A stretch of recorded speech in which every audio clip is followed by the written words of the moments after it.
Sisters in Christ, good evening. Good evening, Father.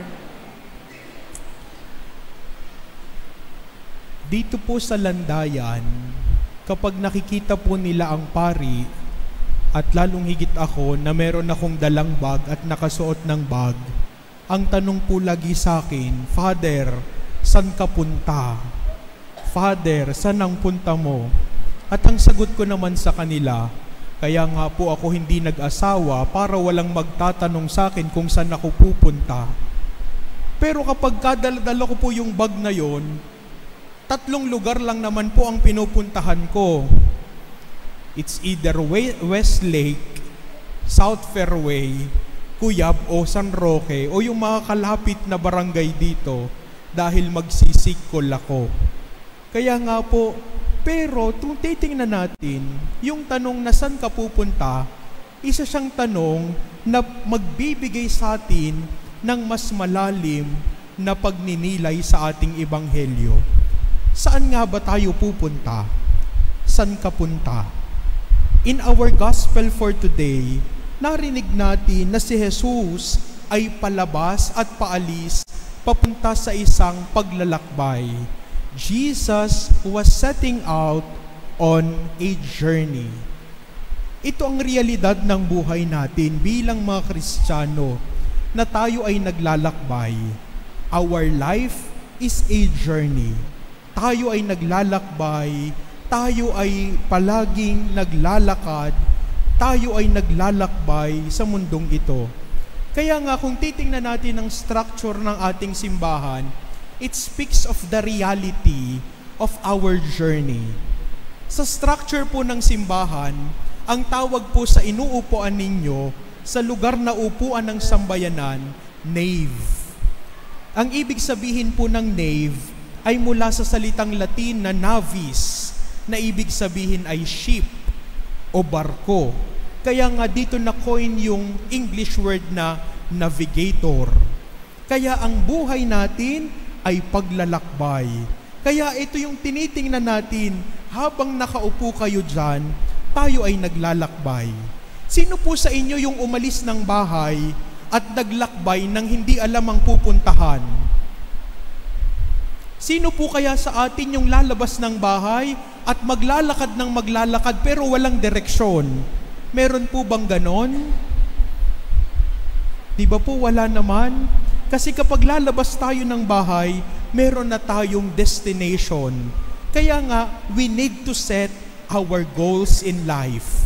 Sa ating paglalakbay, mahalaga meron tayong goal para makita natin yung ating pupuntahan at ano yung gagawin natin along the way. As we continue our journey, let us ask ourselves, saan nga ba ako pupunta? Papaano tayo mananatili sa ating goal at nakatingin sa ating goal? Number 1, we need to set our priorities right. We need to set our priorities right. Halimbawa po, kayo po ay magsisimba ng isang linggo. Magsisimba kayo ng isang umaga ng linggo. At habang naglalakad kayo simula sa bahay ninyo, nakita mo yung kumari mo na galing probinsya. At siya ay masayang-masaya kang binati. At sabi niya, Sister, kamusta ka na? At sasabihin mo naman, mabuting-mabuti ako. Pero ang priority mo, magsisimba ka. Pero ang sabi sa iyo nung kumari mo, alam mo na ba? Sabi mo naman, urgent to. Mainit-init pa to. Latest na latest to. Kaya ano pong gagawin natin? Imbis na i-priority natin yung magsisimba, hihinto tayo at sasabihin natin, ano yon? Bring it on. At pagkatapos nun, malilibang na tayo sa kwentuhan. Pagtingin mo sa orasan mo, sasabihin mo, teka, magsisimba nga pala ako. Kaya karipas ka ng takbo, pagdating mo sa misa, anong maaabutan mo? Go forth, the mass is ended, your mission begins. Tapos na ang misa. Kaya nga, sa ating paglalakbay, we need to set our priorities. Iba po yung urgency, iba yung priorities. At sana makita natin ano yung priority natin sa buhay natin. In our first reading, Solomon knows his priorities. Pinapili siya kung anong gusto niya. Kayamanan, kapangyarihan, katanyagan, at kapurihan. Pero anong pinili ni Solomon? Wisdom, karunungan. Tama ang kanyang priority. Kaya nga mga minamahal na kapatid, in our journey, in our reaching the goal, we need to set our priorities right. Ikalawang bagay, we need to follow the right direction. Napakahirap maglakbay kapag hindi natin alam yung direksyon ng pupuntahan natin. Kaya yung mga nagmamaneho dito, alam po natin yung mga direction, sign ng direction, para hindi tayo maligaw, madisgrasya at mapahamak. Dahil kapag hindi tayo sumunod sa direction, ano pong mangyayari sa atin? Baka maaksidente tayo o kaya naman tayo ay madisgrasya. Kaya nga, we need to follow the right direction. Sa ating buhay bilang mga Kristiyano, in reaching our goal, in going to the final destination of our lives, we need to follow the right direction. And what is the direction of God? The direction of God, simply the 10 Commandments in our gospel for today. You know the commandments. You shall not kill. You shall not commit adultery. You shall not steal. You shall not bear false witness. You shall not defraud. Honor your father and your mother. That is our direction in reaching our goal. Kaya nga, mga minamahal na kapatid, we need to follow the right direction. But Jesus added something. It's not enough to follow the 10 Commandments. Pero ano yung hamon sa atin ni Jesus? Napakaganda nung hamon ni Jesus. Number 1, sell, give, come, follow. Sell and give means detachment. Ibig sabihin, bibitaw tayo, bibitawan natin yung mga bagay na nagpapalayo sa atin dun sa ating goal, sa ating destination. Father, paano po yun? Mamaya po pag uwi nyo ng bahay, pumunta po kayo sa kusina. Buksan nyo po yung mga aparador ng kusina ninyo at tingnan nyo po kung ilang Tupperware yung nakatambak doon na hindi nyo nagagamit naman. Yung mga lalagyan ng ice cream na pwede namang itapon na pero iniingatan nyo pa. Diyan po tayo mag-umpisa ng detachment. Pagkatapos nyo pong pumunta ng kusina, dumiretso po kayo sa kwarto nyo o kaya sa closet nyo. Buksan nyo yung cabinet nyo at tingnan nyo alin yung mga damit na hindi ko na nagagamit at na isusuot for almost 6 months, for almost 1 year. At nag-e-enjoy na lang ay yung mga ipis namin sa bahay dito sa mamahaling damit na ito. We need to follow the right direction. And to follow the right direction means to detach from something. Kasi kung tayo ay punong-puno ng attachment sa buhay, hindi natin kayang yakapin si Jesus. Kung punong-puno tayo ng baggages sa ating buhay, hindi natin mayayakap ng lubos ang ating Panginoon. Sell and give means pagbitaw. Bitawan natin not only the earthly things, but we need to detach from wrong relationships, from our favorite sins, from the things that make us hinders to follow the path of holiness. Ano yung mga bagay na kailangan nating bitawan para makasunod tayo ng lubos kay Kristo? It is not only giving up everything without a purpose. It is giving up everything for Jesus. Bibitawan ko ang mga bagay na ito kasi gusto kong mayakap ng buo si Jesus. At kapag nakabitaw na tayo, na kapag detach na tayo, kapag nakapag-let go na tayo, we will allow God to work in our lives. At ito po yung sinasabi ni Jesus, "Come, follow me."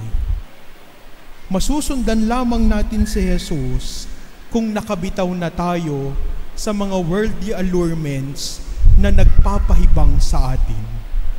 My dear brothers and sisters, sell and give means detachment in order for us to embrace God wholeheartedly without any reservation. Mga minamahal na kapatid, hindi lang sapat na sumusunod tayo sa direksyon, but we need to focus on our direction. Papaano po natin ito magagawa? Sa pamamagitan ng ating ikalawang pagbasa. The letter to the Hebrews reminds us, the Word of God is living and effective. Kaya nga ano po yung magpapabago sa atin? Walang iba kundi ang salita ng Diyos. Allow God to focus our sight to Him. Allow God to focus our attention to Him. Kaya nga mga minamahal na kapatid, ang tanong sa atin, saan tayo pupunta? At ano ang ating goal sa buhay? Kapag tinanong po uli ako kung saan ako pupunta, alam ko na po ang isasagot ko. Father, saan ang punta mo? Ang isasagot ko sa Kanya, sa langit, sasama ka? Wala tayong ibang pupuntahan kundi sa langit. At tatanungin natin ang ating sarili, pag ba ako namatay, anong madadala ko sa langit? Anong madadala ko sa aking hukay? Ano ang iniingatan ko sa mundong ito sa aking hukay? Maidadala ba natin yung mga Tupperware na iniingatan natin sa bahay? Pwede naman po para mawala na yung basura sa bahay nyo. Pero ang tanong, ano nga ba yung madadala natin sa hukay kapag tayo namatay? Alam niyo po kung ano? Yung pinakamagandang damit na ginamit nyo nung nag-anak kayo sa kasal, pero wakwak ang likod. Kasi ayun na lang po ang maisusuot natin.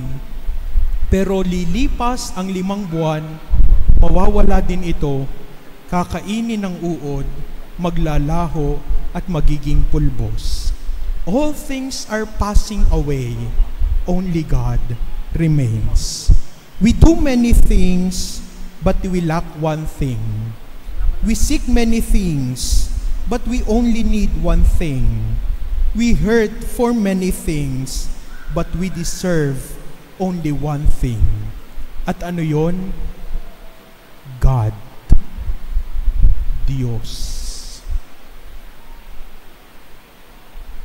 Ang mga Bicolano po, may kasabihan sila, sa Diyos ang gabos. Sa Diyos ang gabos. Ibig sabihin, sa Diyos ang lahat. Saan nga ba tayo pupunta? Sa langit. Saan po kayo pupunta? Sa langit. Kaya po ang structure ng simbahan natin ay ganito. Ang tawag po dyan ay nave. Ang tawag po dito ay sanctuary. Ang tawag po dito ay retablo. Tayo ay nakaharap sa retablo upang sa pamamagitan ng Eucharistia at mga sakramento, makalangit tayo at makarating tayo sa langit na tahanan, ang Diyos na nag-aabang sa atin. Gusto po ba nating makapunta sa langit? At kapag tinanong tayo, saan tayo pupunta? Sana ang sagot natin, sa langit. Saan kayo pupunta? Sa langit. Mauna na po kayo, susunod na lang po ako. Mga minamahal na kapatid, that is the reality of life. We are just passing in this world. Only God is enough. Tumahimik tayo sandali at sabihin natin sa sarili natin, saan nga ba ako pupunta? Sana ang ultimate goal ko sa buhay na ito ay walang iba kundi langit, kung saan nag-aabang si Jesus at nagsasabi sa akin, pumasok ka sa kaharian ng Diyos. Mahal na mahal kita.